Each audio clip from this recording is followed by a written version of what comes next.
esta manera nos entendemos, ¿verdad? Y es más fácil comunicarnos. Cuando una persona quiere hablar de un tema con claridad, sin miedos ni preocupaciones, y quiere que todo quede claro, usa esta frase o intenta poner todas las cosas en su lugar.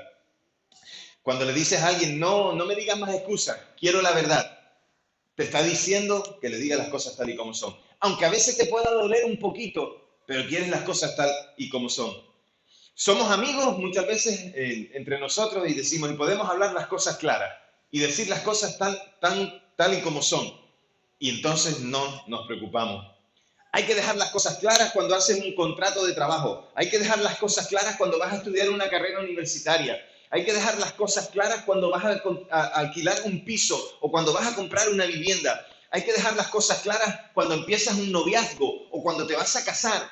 Hay que dejar las cosas claras porque es bueno que siempre haya transparencia y es bueno que siempre haya entendimiento.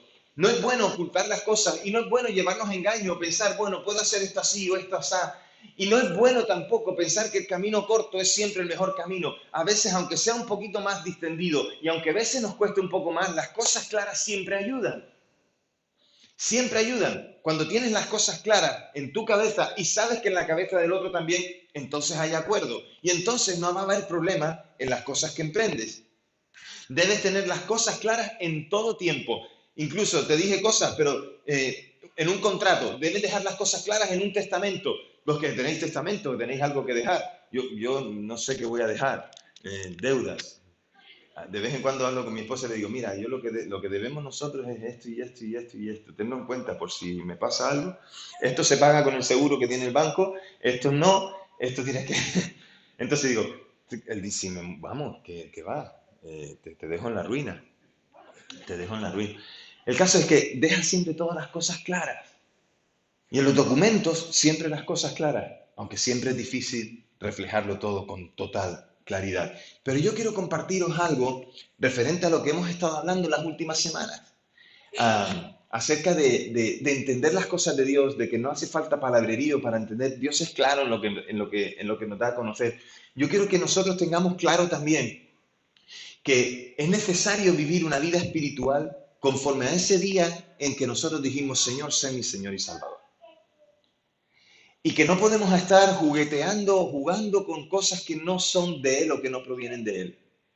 Y no podemos hacer eso, no podemos dedicar nuestras vidas a hacer cosas que no van en consonancia a lo que Dios quiere que hagamos. Tenemos que hacer las cosas como a Él le agrada. Y esto es fruto de tener una relación espiritual con Dios, es fruto de tener una intimidad con Él. Y cuanto más le conoces, más quieres vivir para Él. Cuanto más le conoces, más quieres hacer las cosas como a Él le agradan que se hagan. De manera que cuando estás delante de su presencia no tienes de qué avergonzarte. Y si algo hay, lo confiesas porque sabes que el Señor siempre te va a perdonar. A lo que me refiero, hermanos, es que necesitamos vivir vidas espirituales y no vidas carnales. Porque cuando vivimos vidas en carnalidad, lo que estamos haciendo es desagradando a Dios y tal vez también trayendo una evidencia de que tal vez no somos hijos de Dios. Entonces, no podemos tener una lucha entre eso. He estado leyendo algunas cosas de teólogos, de gente que está hablando acerca de estas cosas. Algunos dicen que hay cristianos que son carnales, que lo justifican con textos de la palabra. Otros dicen que no pueden haber cristianos carnales, que o hay cristianos o hay carnales.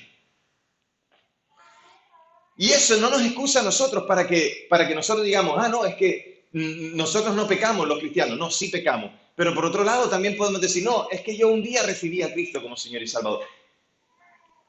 Debemos tener claro una cosa. Dios es celoso de nuestras vidas. Y Él no está dispuesto a compartirnos con nadie. Cuando Él nos llama a salvación, nos quiere también para santidad.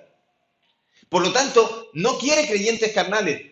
En su cabeza hay creyentes o carnales. En su cabeza hay gente que le ama y Dios sabe que tenemos luchas. Dios sabe que nosotros tenemos dificultades, pero sabe también que si le amamos, vamos a acudir a Él. Me encanta el corazón de David. ¿Has leído la escritura acerca de David?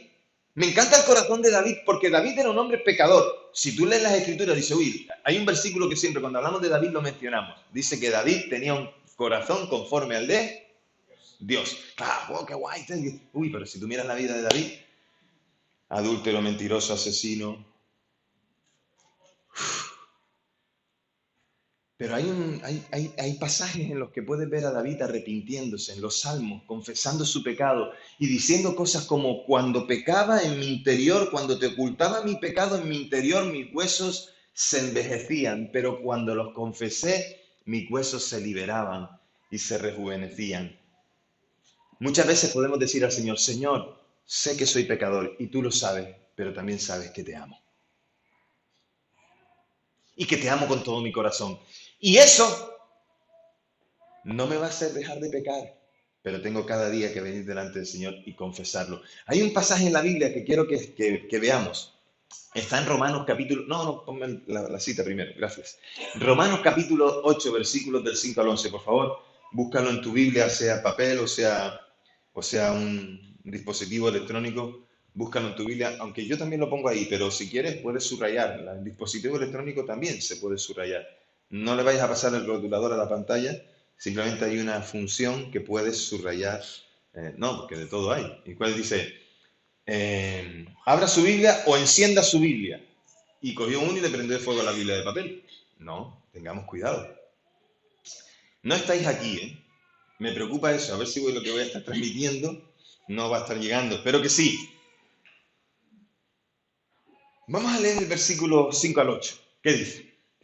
Dice: los que son de la carne piensan en las cosas de la carne. ¿Te fijas en qué piensan la gente que son de la carne?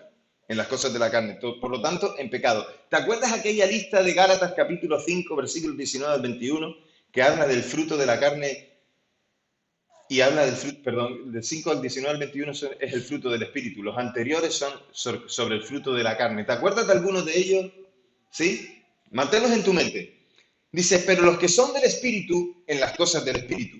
El ocuparse de la carne es muerte, pero el ocuparse del Espíritu es vida y paz. Por cuanto los designios de la carne son enemistad contra Dios, porque no se sujetan a la ley de Dios, ni tampoco pueden. Y los que viven según la carne no pueden agradar a Dios. Evidentemente en este pasaje podemos ver a Pablo describiendo dónde lleva cada uno de los dos caminos: los que viven en la carne y los que viven en el Espíritu. Entonces podemos ver el contraste en los versículos anteriores. Si lo leéis después en casa, del 1 al 4, vemos el contraste de esa lucha de poder entre la vida del pecado que dejó Adán y la vida en el Espíritu que nos dejó Cristo. Así que la ofensa resultó en la muerte de muchos por el pecado de Adán, pero en Cristo trae vida a todos los que confían en Él. Abundante justicia de gracia y el don de esa justicia.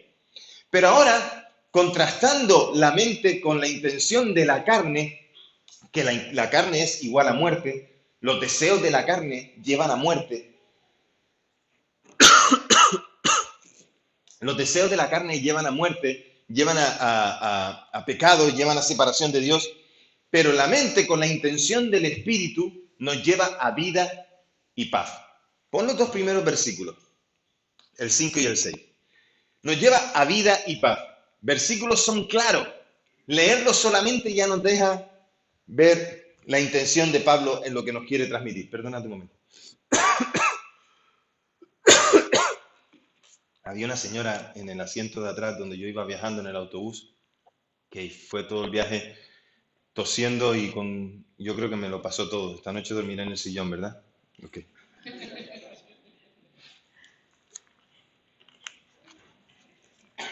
Decía que los versículos nos dejan bien claro lo que Pablo quiere transmitir en cuanto a quiénes son los que viven bajo los designios de la carne y quiénes son los que viven bajo los designios del Espíritu de Dios.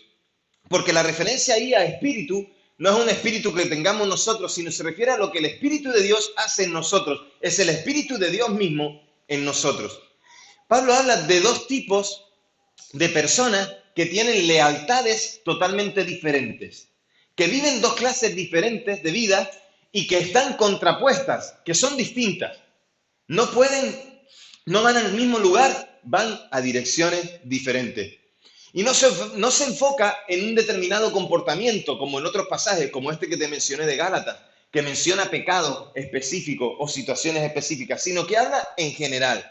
Habla de un comportamiento que empieza por una cosa y se desvía hacia otra. Porque cuando empiezas en el pecado y cuando estás en el pecado, todo va a pecado. Pero cuando estás en las cosas de Dios, quieres vivir en las cosas que a Él le agradan. Es posible que una persona cuya mente se enfoque en la carne adopte un comportamiento que parece que quiere seguir a Dios. Incluso lee la Biblia, ora, incluso acude los domingos a reunirse con la iglesia. Pero tal vez sus deseos en el día a día son relacionados con la carne, con obedecer al mundo y no obedecer a Dios. Cuando nosotros pensamos así, estamos poniendo cimientos podridos en nuestra vida que tarde o temprano se van a derrumbar. Si los cimientos que ponemos en nuestra vida y sobre los que construimos es la carne, entonces vamos a tener problemas. ¿Por qué? Porque cuando venga la primera prueba, enseguida, titubeará, tirará la toalla y dirá, no quiero seguir.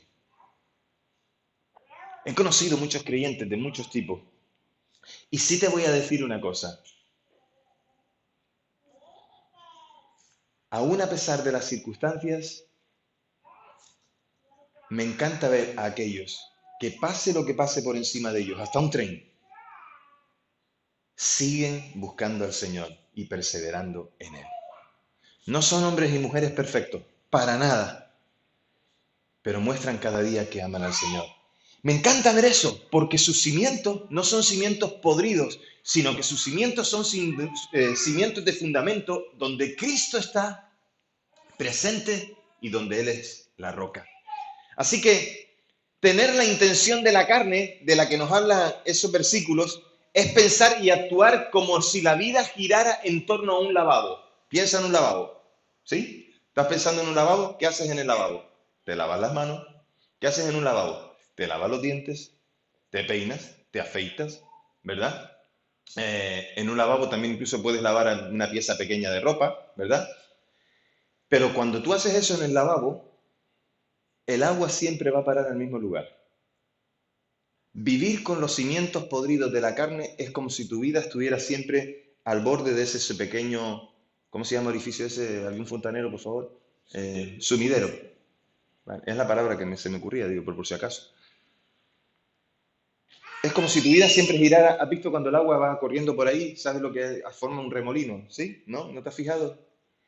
Cuando tus cimientos están podridos porque tu vida la pones en los fundamentos del mundo, entonces tu vida siempre será como girar alrededor del desagüe del lavabo. La persona cuya mente se concentra en la carne, amará las cosas de la carne en lugar de Dios.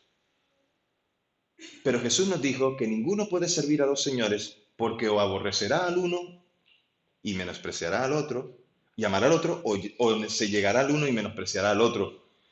No podéis servir a Dios y a las riquezas, pero no podéis servir a Dios y al mundo. No podemos hacer las mismas cosas. Las cartas que escribe Juan en Apocalipsis a las iglesias, a una de ellas le dice, tengo contra ti que no estás ni frío ni caliente, y a los tibios los vomitaré de mi boca. No podemos estar jugando a ser creyentes y a seguir en el mundo. No. Podremos engañarnos a nosotros o pensar que nos engañamos. Podremos engañar al que está enfrente, pero nuestro corazón es conocido por Dios. Y para nosotros es engañoso más que todas las cosas. La persona con la mente en la carne terminará odiando a Dios, quejándose por cualquier cosa, menospreciándole. Las personas que tienen la mente en la carne no podrán servirle, de hecho ni le sirven. Pero no es porque le sirvan en la iglesia, es que no le sirven ni en casa, porque no le dan su corazón. Entonces, eso nos muestra de que el que ama la carne se opone a Dios y por lo tanto va hacia la muerte eterna, la separación de Dios. La mente concentrada en el Espíritu lleva a la vida y a la paz. Es lo que esos dos versículos nos muestran. Y esto requiere una transformación espiritual, una renovación del corazón. Y eso sucede con algo llamado nuevo nacimiento. Cuando reconocemos que Jesús es el Señor, cuando reconocemos a Jesús como el Salvador de nuestras vidas, cuando le decimos, Señor, te acepto, entra en mi vida y en mi corazón, cuando renunciamos a nosotros mismos y a todo el mundo por seguirle a Dios, por seguir a Jesús, entonces eso se llama nuevo nacimiento.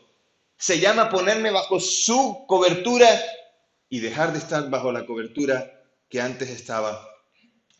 Y ese versículo que os leí antes, y no os conforméis, capítulo 12, versículo 2 de Romanos, y no os conforméis a este siglo, sino reformaos por medio, o transformaos por medio de la renovación de vuestro entendimiento, para que experimentéis cuál sea la buena voluntad de Dios, agradable y perfecta.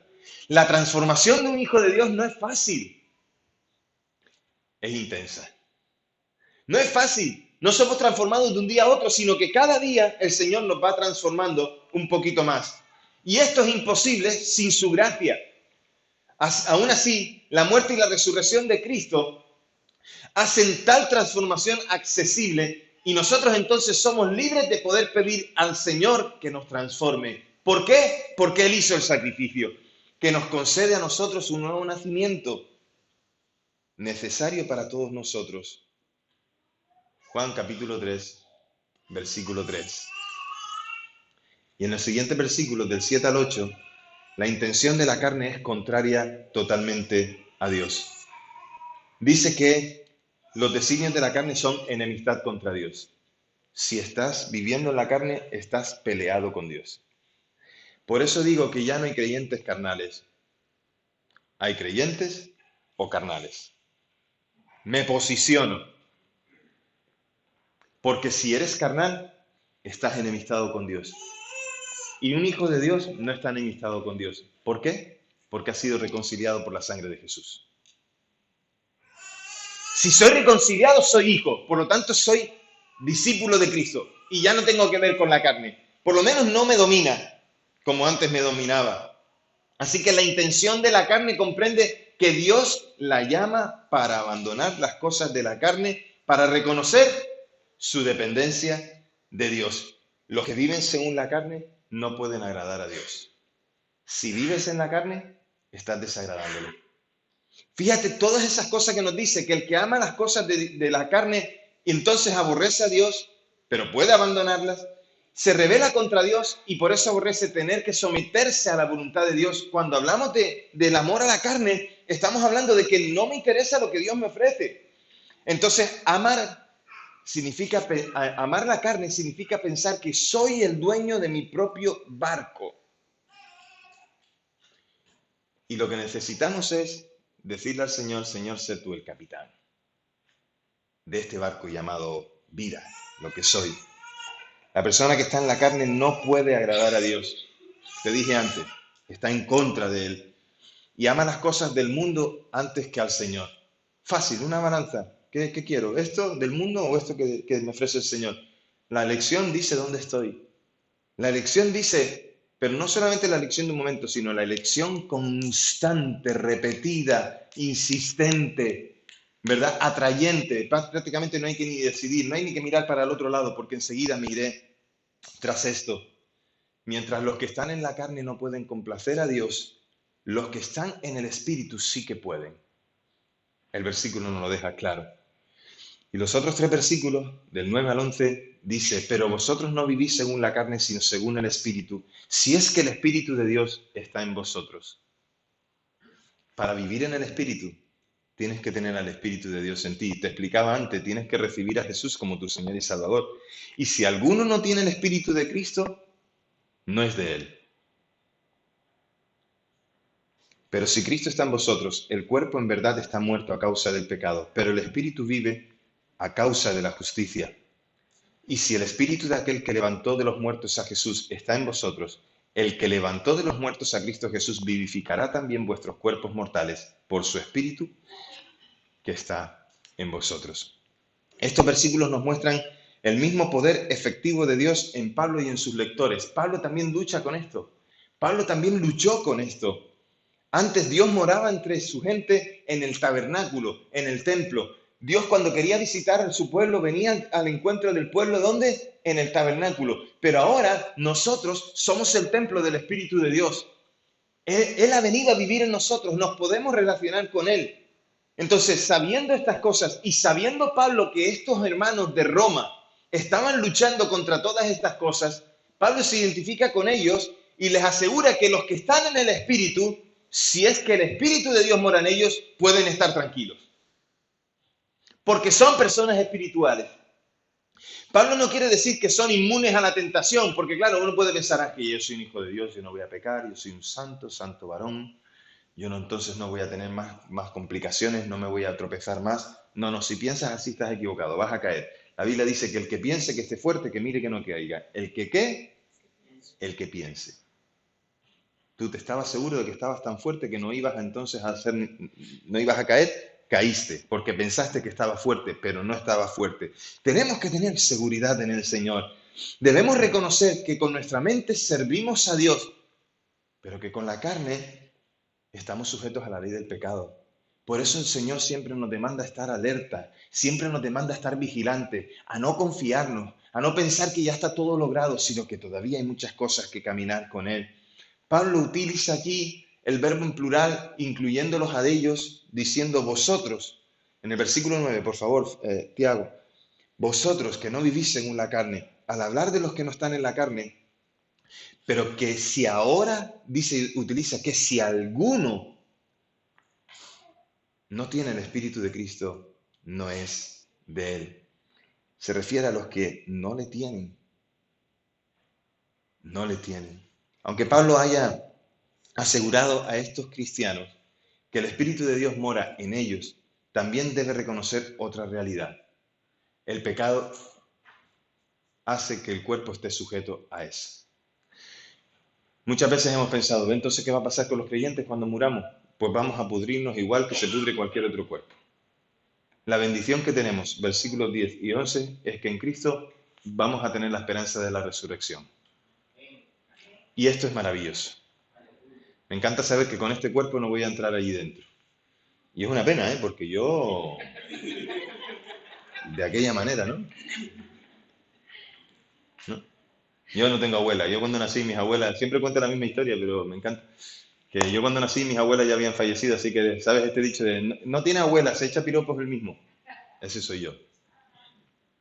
Pero qué bueno saber que no entraré con este cuerpo porque está sujeto a pecado, sino que el Señor está preparando una nueva morada para mí. Aún cristianos se encuentran sujetos a las leyes de la descomposición del cuerpo. Nosotros, los cristianos, estamos sujetos a ese tipo de leyes, pero cuando el pecado utiliza la muerte como su última ficha de juego, aquí aparece Cristo para darnos vida y para que podamos tener descanso y paz en el Señor. Esta no es una justicia basada en una conducta perfecta. No es porque cumplamos la palabra al 100%. ¿Qué va? Es por los méritos de Cristo. Es por lo que Él hizo. Y mi obediencia a la palabra significa que puedo estar en comunión con Dios y que mi vida le servirá mejor y que daré mejor testimonio también. Por lo tanto, no se trata de vivir en perfección, pero sí en santidad. Y la justicia de Dios se ve en los hombres y mujeres de Dios por la fe, por cómo creyeron. No es una justicia ganada por los hombres. Ninguno puede ganar su salvación. Cristo la ganó por nosotros. No hay nada que podamos hacer para ser salvos. Nada. Ni obedecer toda la ley. Recuerda siempre que la palabra dice que si eres culpable en uno de los mandamientos y obedeciste todos los demás, ser culpable de uno te hace ser culpable del resto. Por lo tanto, siempre seremos culpables. Por eso vino Cristo, para poder ocupar nuestro lugar y para poder hacernos inocentes aun cuando nosotros somos culpables. Dios mostró su fuerza sobre la muerte al resucitar a Jesús y ahora mora en nosotros. Y por lo tanto, debemos estar seguros que vivificará nuestros cuerpos mortales por su Espíritu que mora en nosotros. La resurrección de Cristo no fue un caso aislado, sino primicia de los que durmieron, nos dice 1 Corintios capítulo 15. Jesús resucita primero, es el primogénito de entre los muertos. Nos garantiza que nosotros resucitaremos con Él para vida eterna. Así como los hombres y mujeres necesitan el aire para vivir, de la misma manera, de la misma manera, necesitamos los cristianos tener a Cristo en nosotros. Necesitamos que el Espíritu de Dios se vea en nosotros, que esté en nosotros, que more en nosotros. El cristiano no tiene una mente propia, sino que lo que tiene es la mente de Cristo. Ya lo hemos visto en 1 Corintios capítulo 2, versículo 16. Lo que tiene el cristiano es la mente de Cristo. El cristiano no tiene sus propios deseos, sino la voluntad de Dios como su única ley. Está gobernando por el Espíritu, controlado por Cristo, centrados en Dios. Las cosas claras. Vamos a dejarlas claras. Me quito de medio, ¿verdad? Las cosas claras. La vida en la carne y la vida en el Espíritu son vidas que van en sentidos diametralmente opuestos. Me busqué una palabrota chachi, ¿eh? Diametral, o sea, son contrarios. O vives en la carne o vives en el Espíritu. La vida dominada por los deseos y las actividades de la naturaleza humana pecadora se dirige a la muerte. Las cosas claras, ¿eh? Y el chocolate espeso. Barcelona, Madrid, donde tú quieras, ¿eh? Me da igual. Las cosas claras. Pero la vida gobernada por el Espíritu, centrada en Cristo y orientada hacia Dios, se va acercando día a día más hacia el cielo, con menos intereses en la tierra.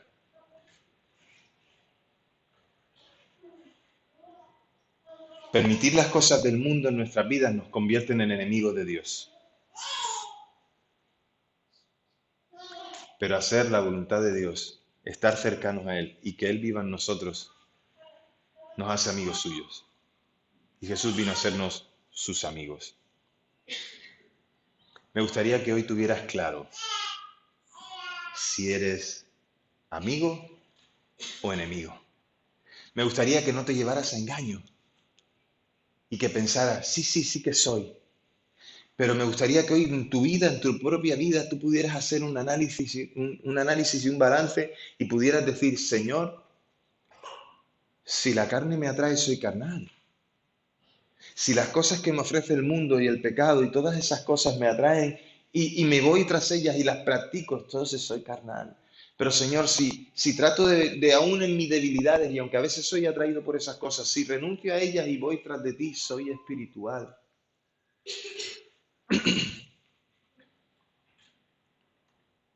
Nos queda decidir si soy carnal o espiritual, si quiero seguir en aquel camino o quiero seguir el camino que a Dios le agrada.